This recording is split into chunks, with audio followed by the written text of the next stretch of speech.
que Picasso revient sur la côte méditerranéenne en 1946. Il a 65 ans, la Seconde Guerre mondiale est terminée. C'est un grand moment de joie de vivre. Il est très amoureux de Françoise Gillot, qui est une sublime femme, avec laquelle il aura 2 enfants, Claude et Paloma. Il s'installe alors une relation avec la culture méditerranéenne, qui est sa culture propre, étant donné qu'il est né à Malaga, qu'il a longtemps vécu à Barcelone avant de se rendre à Paris. Et commence effectivement cette extraordinaire aventure de reconnaissance, je dirais, des multiples cultures méditerranéennes qui s'élèvent par strates.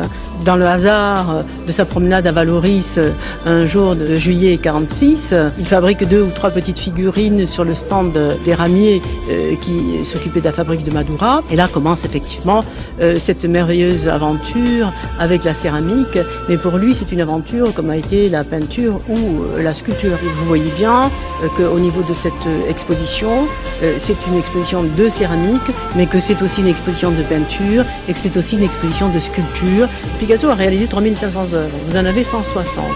Donc il a fallu choisir des œuvres qui concernaient l'histoire de la Méditerranée et en même temps donner à lire des œuvres qui n'avaient jamais été vues. Des pièces encore inédites, ce qui n'est pas évident 40 ans après le décès de Picasso de trouver encore des pièces inédites pour être à la hauteur de Marseille-Provence 2013, qui est tout de même un très grand événement aujourd'hui.